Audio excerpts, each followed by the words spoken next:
Most poker players believe they lose because of bad luck, bad beats, variance, the wrong cards at the wrong time, and so they wait for better cards. They wait for the deck to turn. They wait for things to go their way. But here is the uncomfortable truth. The cards are not the problem. The thinking is.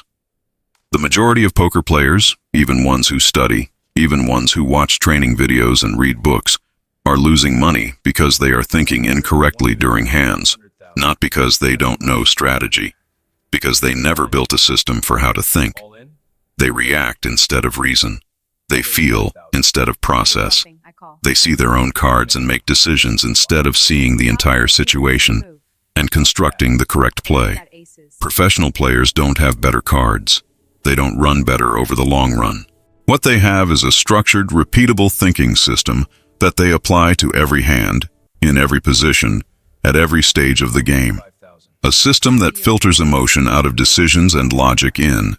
A system that makes the game feel, to them, less like gambling and more like solving a puzzle with a clear methodology. That system is what this video is about. By the end of it, you will understand how professional players actually think during a hand, from the moment cards are dealt to the moment a decision is made on the river. You will have a framework you can apply tonight at your next session, and the way you see the game will never be quite the same. This starts with the most fundamental shift a poker player can make, and it is something that most players intellectually know but almost never consistently practice. And the shift is this. Stop thinking about your cards and start thinking about ranges. When most players look at their whole cards and see ace-king suited, they think, I have ace-king suited. That sounds obvious. But here is the problem. The moment you define yourself by two specific cards, your entire thinking becomes anchored to those two cards. You start asking, what should I do with ace-king? Instead of, what should I do given that I have a range that contains ace-king in this spot? Professional players think in ranges from the very first decision. Before they even look at their cards, they are already constructing a picture of what their range looks like in this spot, given their position, the action so far, the blind levels, and the tendencies of the players around them. Then they look at their cards and ask a very different question. How does this specific hand fit within the range I should be representing here? This difference sounds subtle. The consequences are enormous. When you think in ranges about yourself, your actions become consistent. You raise the same way with aces as you do with ace-5 suited when both are part of your 3-betting range. You bet the flop with the same frequency and sizing regardless of whether you have the nut flush draw or total air, because both are in your betting range on that texture. This consistency is what makes you hard to read. This consistency is what makes you unexploitable. When you think in ranges about your opponent, your reading becomes accurate. You stop trying to put your opponent on a single hand, which is almost always wrong, and instead ask, given the position they opened from, given the sizing they used, given everything they've done in this hand so far, what is the collection of hands they can reasonably have right now? Some of those hands are strong, some are weak, most are in between. Your decision is no longer about guessing which one they have. It's about choosing the action that performs best across the entire realistic distribution. This is range thinking, and it is the foundation on which every other piece of the professional's thinking system is built. But range thinking alone is not enough, because the range your opponent has changes dramatically based on something that most players process with nowhere near enough attention: board texture. The 3 cards that hit the felt on the flop tell you something far more important than whether you connected. They tell you who benefits and who doesn't, across all the ranges involved. And reading that story accurately is one of the highest value skills in poker. Think about what happens when the flop comes ace-king-queen rainbow. That is a board that overwhelmingly hits the preflop raiser's range. If you raised from under the gun, your range contains a lot of ace-king, ace-queen, ace-jack, pocket pairs that are now sets, and Broadway combinations. The defender's calling range, which had to call out of position, contains far fewer of those hands. This means the flop is what professionals call a range advantage board for the preflop aggressor. On boards like this, the correct strategy is to bet frequently, even with small sizing, because the range advantage generates automatic fold equity, regardless of your specific holding. Now think about the opposite scenario. The flop comes 7-6-5 with 2 clubs. That board hits calling ranges hard.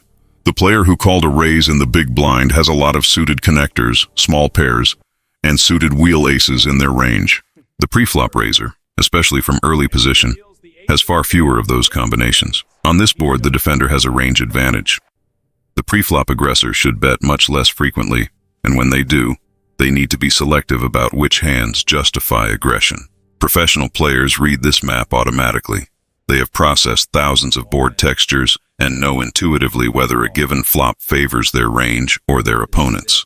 And this knowledge determines bet frequency, bet sizing, and which hands they choose to use as bluffs or value bets. There is a deeper level to board texture reading that separates good players from elite players. It is the ability to track how the range advantage shifts from street to street. A board that favored you on the flop might shift against you on a specific turn card. A turn card that puts a flush draw on board changes the pot geometry, the ranges, and the correct strategy simultaneously. The player who tracks these shifts in real time, who updates the range map after every card, is thinking several moves ahead of the player who is simply reacting to their own hand. But range thinking and board reading don't work in isolation.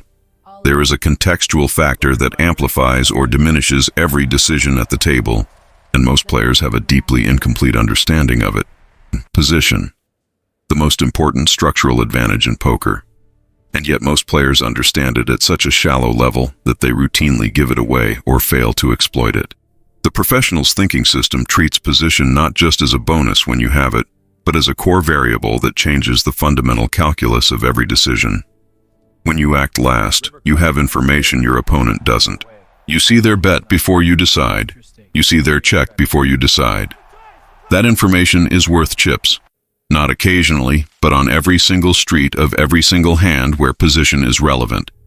Here is how professionals think about position during a hand. When they are in position, they ask, "What is my opponent's check telling me about their range?" If they check a board that should hit their range, that is a signal. It means they are either weak or they are setting a trap. A professional weighs those possibilities against the specific tendencies of this opponent and the specific texture of this board. Then they decide whether to bet, to check back for deception or pot control, or to set up a larger bet on a later street. When they are out of position, the calculus shifts entirely. Now the question becomes, how do I protect my range while managing the disadvantage of acting without information? This is where out-of-position check raises become powerful, not just as a defensive move, but as a range-balancing tool that builds a credible story of strength on boards where the out-of-position player should have strong hands. Position also changes bet sizing. In position, you can often bet smaller because the informational advantage compensates for the size. Out of position, larger bets protect against being exploited post-flop and deny the in-position player the cheap information they would otherwise collect with each street. Understanding all of this in real time requires a kind of structured processing that most players have never been taught.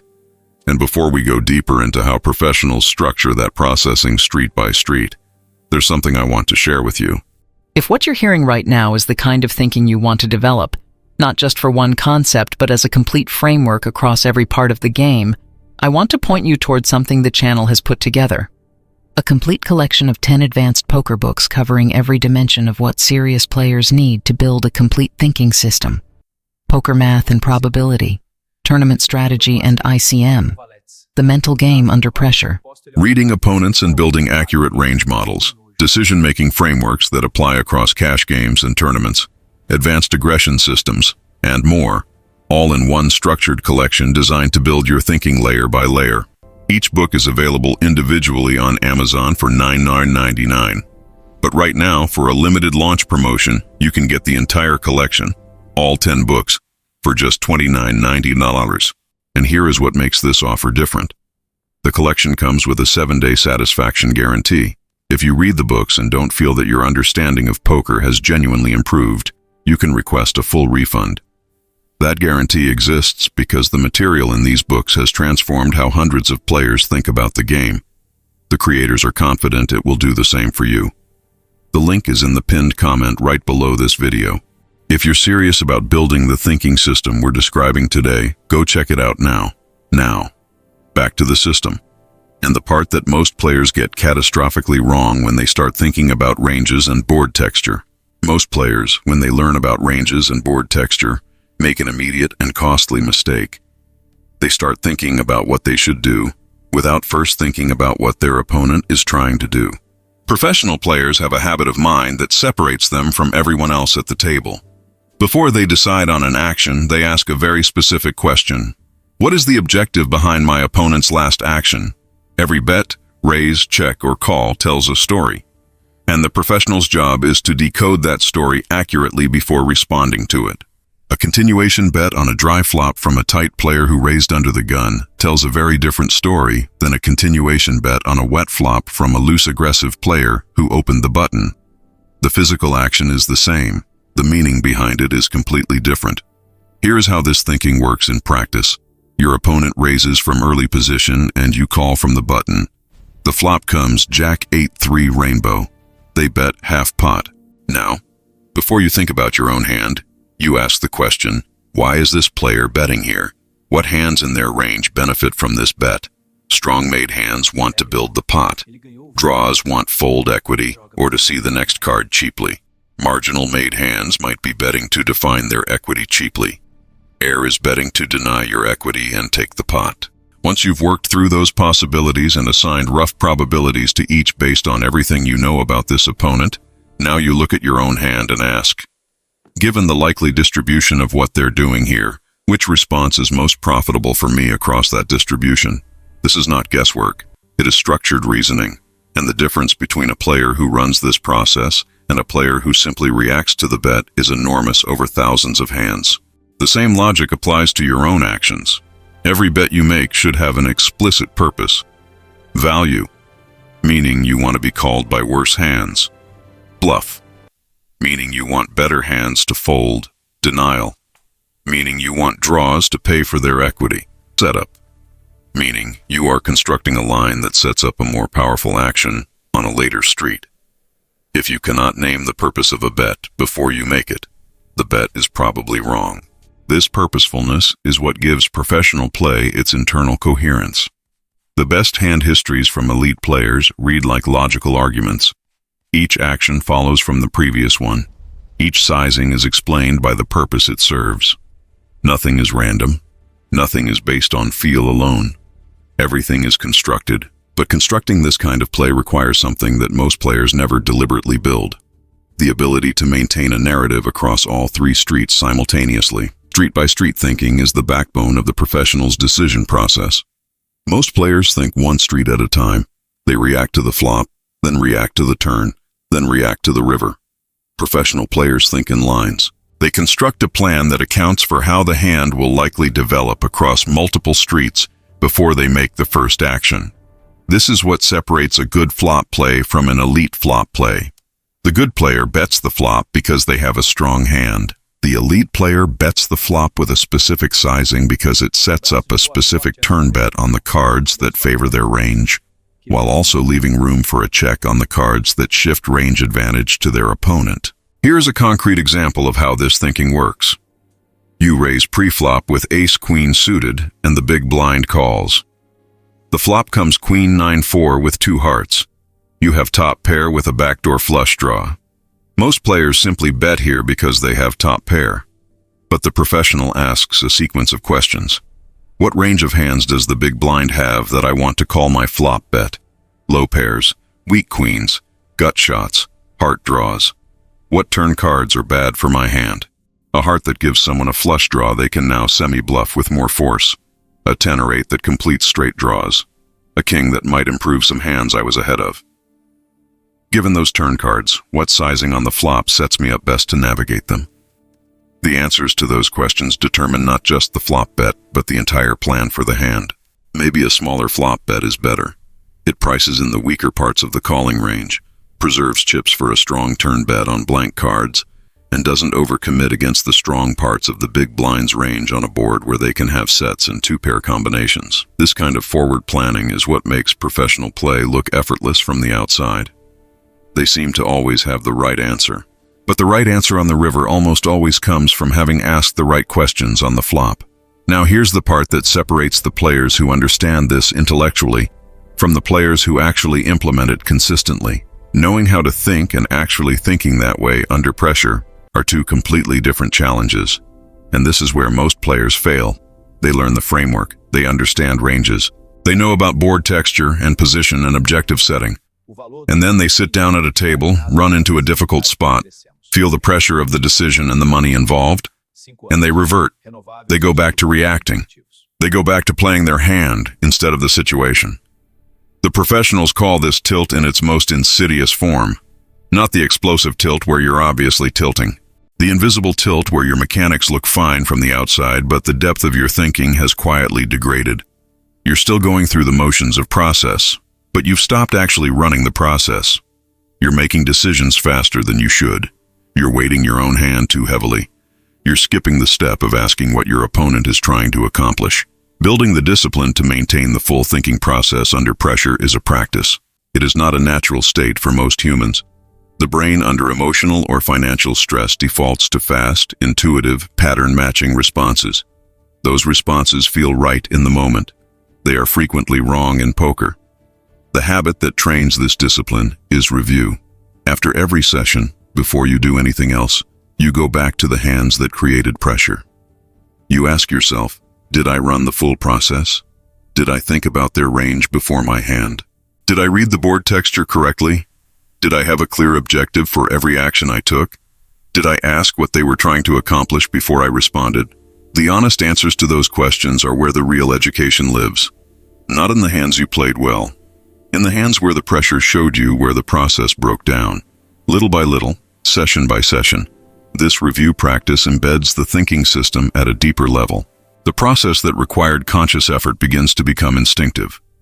Not because you've memorized answers, but because you've practiced asking the right questions so many times that they begin to surface automatically in the moment. This is what it means to build a poker mind. Not to memorize charts, not to collect tips. To build a system so deeply internalized that correct thinking becomes natural under pressure. What comes next is the most practical section of this entire framework, the one that immediately changes how you approach your very next session. Here is the complete process in sequence. The professional's mental checklist, not as a rigid script, but as a flexible framework that becomes instinctive with practice. Before the flop, as you're looking at your cards and deciding whether to enter the pot, think about your position relative to the entire table.